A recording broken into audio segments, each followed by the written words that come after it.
শস্যক্ষেত্র উর্বর হলো, পুরুষ চালালো হাল, নারী সেই মাঠে শস্য রোপিয়া করিল সুশ্যামল। কবি নজরুলের এই কথামালা যেন হাওর অঞ্চলের কৃষানীদের জীবনের বাস্তব প্রতিচ্ছবি। মাঠে ঘাটে পুরুষের পাশাপাশি সমান তালে পরিশ্রম করেও তারা আজ বঞ্চিত। হাওর অঞ্চলের কৃষিজীবী নারীদের সংগ্রাম ও জলবায়ু পরিবর্তনের প্রভাব নিয়ে বিস্তারিত থাকছে নিশা আলমের বিশেষ প্রতিবেদনে।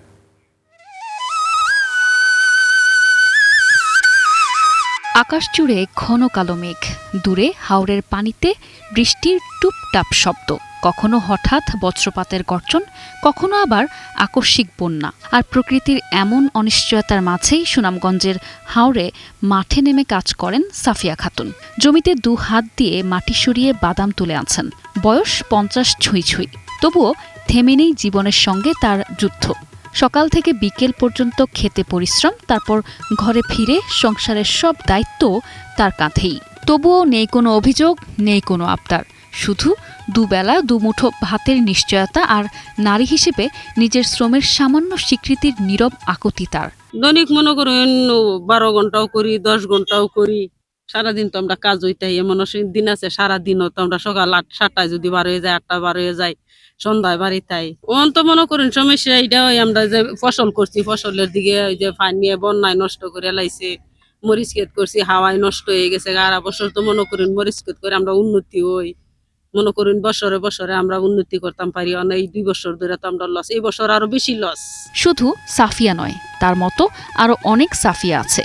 হাওরের বিস্তীর্ণ জলরাশির মতোই গভীর তাদের কষ্টের গল্প। এত কিছু করি যে আমরা ঘরে বাড়ি মাঠে ঘাটে কাজ করি, সারাদিনই আমরা কাজ করি। কাজ করার পরও আমরা গড়ায় কোনো মূল্য পাই না। কর্মজীবী নারীরা এখনও নানা ক্ষেত্রে অবহেলার শিকার হন কিনা, এসব প্রশ্নের জবাবে কৃষি সম্প্রসারণ অধিদপ্তরের উপপরিচালক বলেন, আমরা নারী কৃষি শ্রমিকদের জন্য আমরা যে সমস্ত প্রদর্শনী প্রশিক্ষণ দিয়ে থাকি, সেক্ষেত্রে আমাদের বিশেষ করে প্রশিক্ষণের ক্ষেত্রে আমাদের প্রকল্প থেকেই সরকারের একটা নির্ধারিত থাকে যে কোথাও প্রতি 30 জন অর্থাৎ 30% নারী শ্রমিক থাকতে হবে, এরকম একটা নির্দেশনা দেওয়া আছে প্রকল্প থেকে সরকারিভাবে। সেজন্য আমরা সেইটা মেনটেন করে মূলত প্রশিক্ষণ দিয়ে থাকি।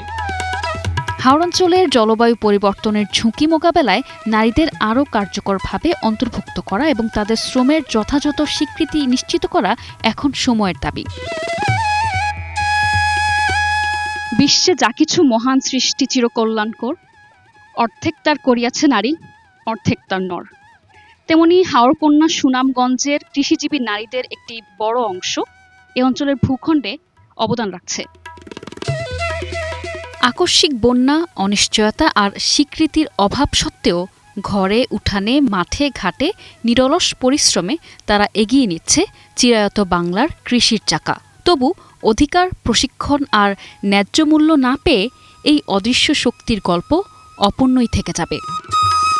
সুনামগঞ্জ থেকে ফিরে নিশা আলম, 21 টেলিভিশন।